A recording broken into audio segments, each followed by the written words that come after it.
Hello student, आज इस wifi करने पॉइंट पर 12th बोर्ड मैराथन तैयारी के नेक्स्ट एपिसोड के साथ जो कि विद्युत रसायन का चल रहा है, जो कि आज का टॉपिक बहुत ही कमाल का टॉपिक है, वेरी वेरी इंपॉर्टेंट, आपके बोर्ड के लिए बहुत ही इंपॉर्टेंट टॉपिक है।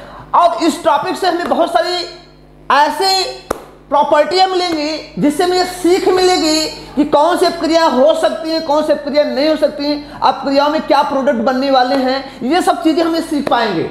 तो आज हम लोग स्टार्ट करते हैं विद्युत रासायनिक श्रेणी। क्या गजब का नाम है, विद्युत रासायनिक श्रेणी। श्रेणी का मतलब आप खुद समझ सकते हैं, श्रेणी का मतलब क्या होता है, श्रेणी का मतलब आप खुद समझ सकते हैं क्या होता है। एक क्रमागत पैटर्न। तो यहां पर हमें विद्युत रासायनिक श्रेणी किसका हमें पैटर्न चाहिए, क्रमागत किसका सीरीज चाहिए। तो इसमें होता क्या है कि हमने प्रीवियस लेक्चर में पढ़ा था मानक हाइड्रोजन इलेक्ट्रोड विभव, क्योंकि हाइड्रोजन का जो इलेक्ट्रोड होता है उसकी सहायता से अगर उस इलेक्ट्रोड को जिस धातु का में विभव निकालना होता है उसको क्या करते हैं, हाइड्रोजन के इलेक्ट्रोड से जोड़ दें। हमें पता है कि हाइड्रोजन का मानक अपचयन विभव और मानक आक्सीकरण विभव क्या होता है, शून्य होता है। और जिस धातु में विभव निकालना है उसको हम जोड़ देते हैं तो हमें दो प्रकार के मानक अपचयन विभव मिलते हैं। एक का मान शून्य से ज्यादा होता है और एक का मान शून्य से कम होता है। जिसका मानक अपचयन विभव शून्य से कम होता है, मतलब हाइड्रोजन से कम होता है, उसको क्या बोलते हैं, ऋणात्मक मानक अपचयन विभव में रखा जाता है। और जिसका शून्य से ज्यादा होता है, मतलब हाइड्रोजन से अधिक होता है, उसे धनात्मक मानक अपचयन विभव रखा जाता है। तो कुल मिलाकर हम ये कह सकते हैं कि धातुओं को उनके मानक अपचयन विभव के क्रम में, मतलब धातुओं को उनके मानक अपचयन विभव के बढ़ते हुए क्रम में व्यवस्थित करने पर जो श्रेणी मिलती है उसी श्रेणी को हम क्या कहते हैं, विद्युत रासायनिक श्रेणी। हमें पता है कि विद्युत रासायनिक श्रेणी में हम क्या करेंगे,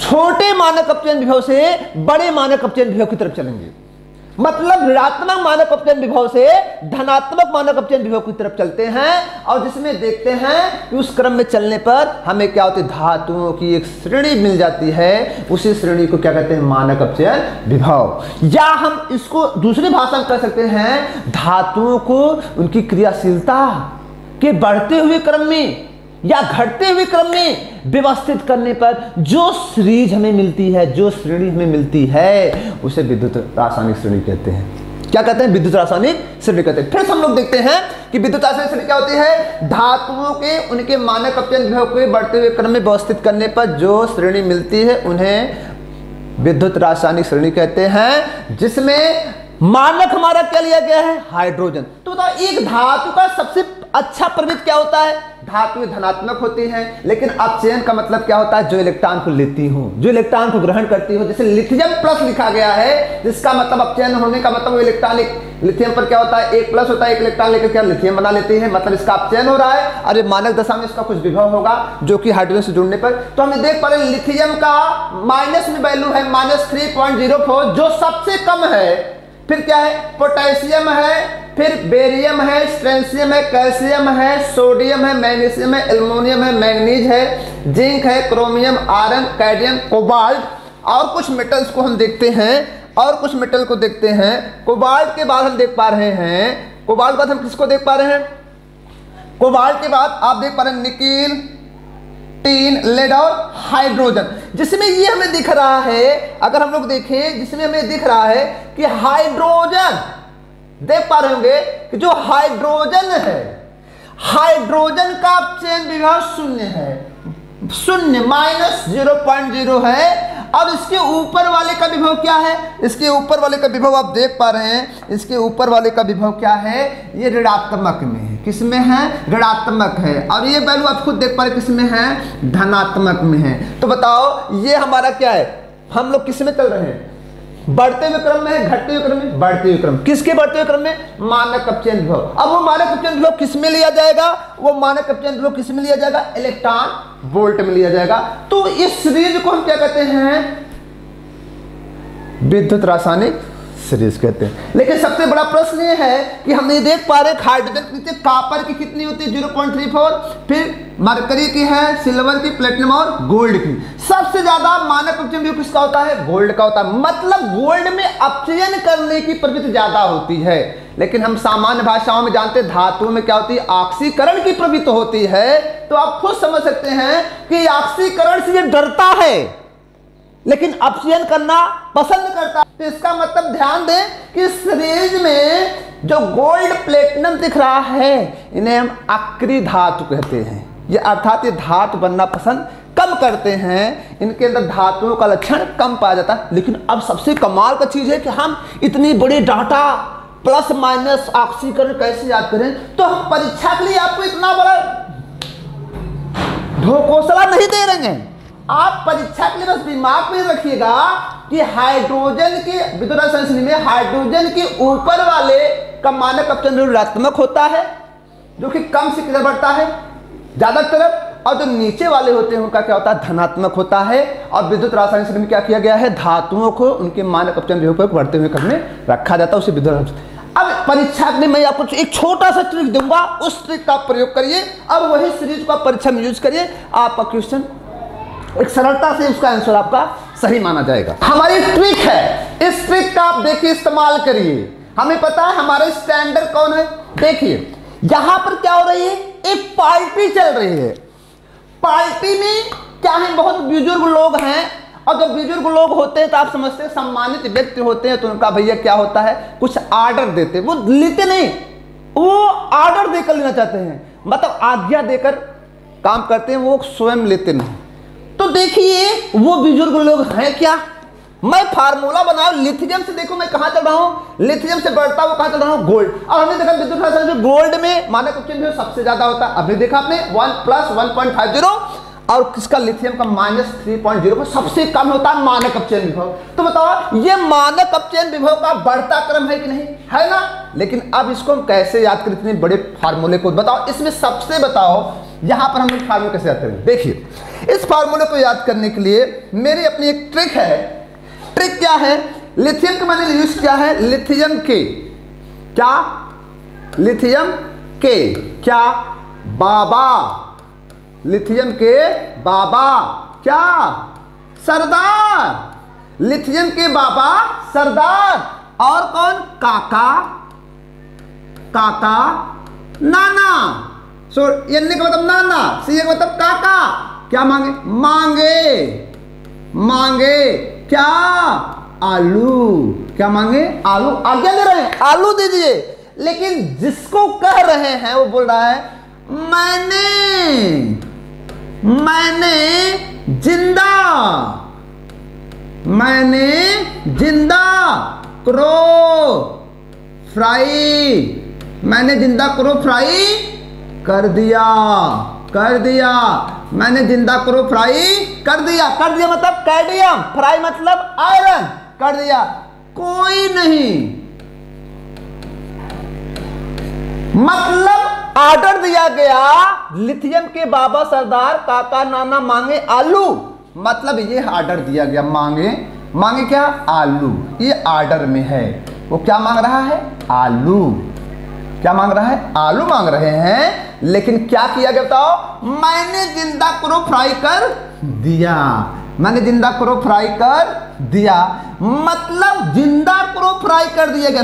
पहले ध्यान दीजिएगा जो आज्ञा दी गई है उसमें क्या किया गया, उसमें आप खुद देख रहे हैं कि जिंदा क्रो फ्राई कर दिया गया।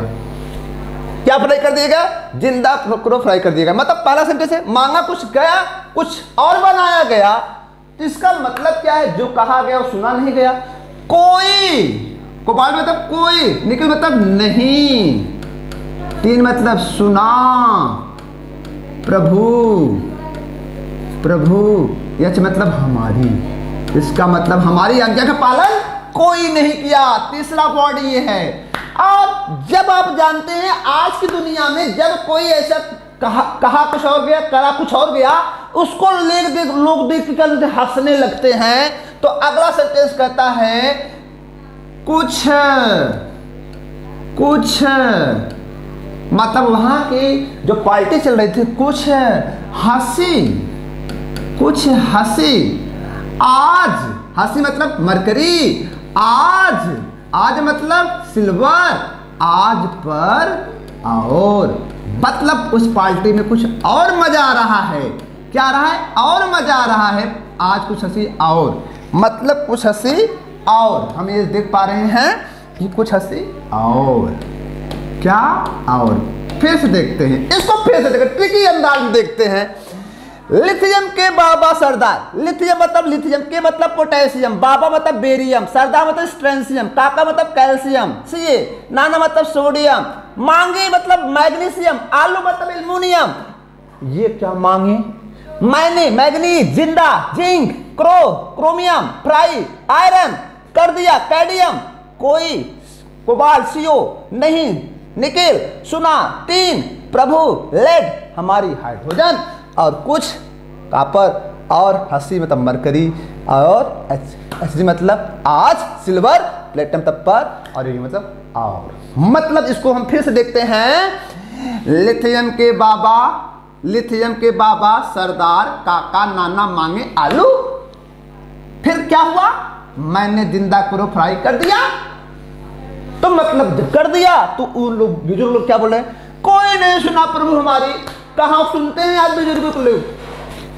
कुछ हंसी आज पर और बच्चे हंसने लगते हैं, कुछ हंसी आज पर और बच्चे हंसने लगते हैं। मतलब मजाक बना लेते हैं। यही हमारा पैटर्न है। इस पैटर्न का आप स्क्रीनशॉट ले सकते हैं।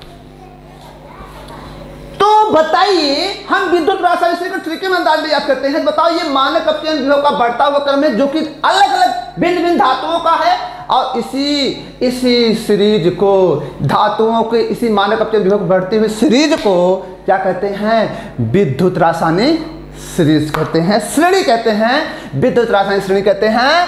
अब इस श्रेणी का हमने, बताओ इस श्रेणी में जो हमारा एक स्टैंडर्ड टर्म होता है वो कौन होता है? हाइड्रोजन होता है, जो कि विद्युत रासायनिक श्रेणी का है। हाइड्रोजन के ऊपर धातुओं का मानक अपचयन विभव ऋणात्मक, और नीचे वाले क्या होता है? धनात्मक होता है। मतलब जिनमें धनात्मक मानक अपचयन विभव होगा उनमें अपचयन ज्यादा होगा। एक धातु का क्या होता है? एक धातु का स्वभाव क्या होता है? ऑक्सीकरण करना। लेकिन इसका मतलब बताओ, इनमें ज्यादा क्या होगा? अपचयन होगा। लेकिन इनके ऋणात्मक मान बताते हैं इनके अंदर क्या होगा? ज्यादा ऑक्सीकरण होगा।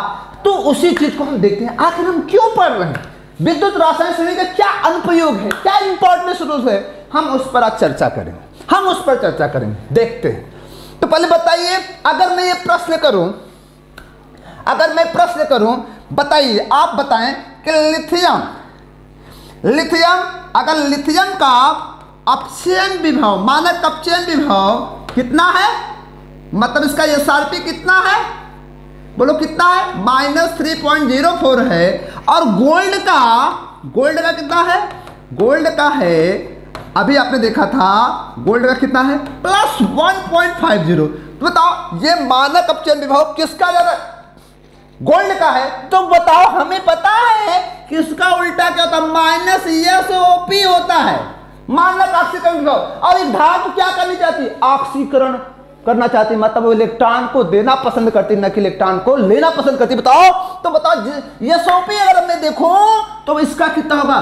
+3.04। इसका कितना होगा? -1.50। तो बताओ किसमें मानक ऑक्सीकरण विभव सबसे ज्यादा होगा? तो बताओ लिथियम का सबसे ज्यादा होगा। तो हम भाई कह सकते हैं एक अच्छी धातु कौन है? एक अच्छी धातु होती है जिनमें एक अच्छा ऑक्सीकरण, मानक ऑक्सीकरण विभव बनता है। लेकिन हमारा पैटर्न क्या है कि हम इस सीरीज को एसआरपी के रूप में आंसर देंगे, हमेशा एसआरपी के रूप में आंसर देंगे। लेकिन मैंने आपको लॉजिक को तैयार करने के लिए ऐसा किया। तो बताओ इसका क्या होता है? ऑक्सीकरण विभव सबसे ज्यादा होता है। तो बताओ इसका मतलब इसमें ऑक्सीकरण क्या होगा? बोलो, ज्यादा होगा कि नहीं? लेकिन इसमें क्या होगा? कम होगा। तो एक अच्छी धातु कौन है? तो एक अच्छी धातु किसको मिली जाएगी? लिथियम को। और एक कमजोर धातु किसको मिल जाएगी? गोल्ड को। तो बताओ लिथियम से अगर हम लोग गोल्ड की तरफ चलेंगे तो हमें पता है कि धात्विक लक्षण उसका क्या हो जाएगा? घट जाएगा। धातु लक्षण घट जाएगा। दैट इज उसमें ऑक्सीकरण करने की प्रवृत्ति घट जाएगी। और हमें पता है धातु क्या करते हैं, धातु में क्या करती हैं, लो इलेक्ट्रॉन ले जाओ, इलेक्ट्रॉन ले जाओ। वो इलेक्ट्रॉन देना पसंद करती हैं, लेकिन इस सीरीज में क्या हो रहा है, इलेक्ट्रॉन लेना वाली बात आ रही है। तो बताओ इसमें कौन इलेक्ट्रॉन लेना नहीं पसंद करेगा, बताओ। लिथियम कौन लेना पसंद करेगा, गोल्ड। इसका मतलब कौन अच्छी धातु है, जो भैया लेना नहीं पसंद करती है। लिथियम ऑक्सीकरण करना पसंद करती है। तो बताओ एक अच्छी धातु लिथियम होगी।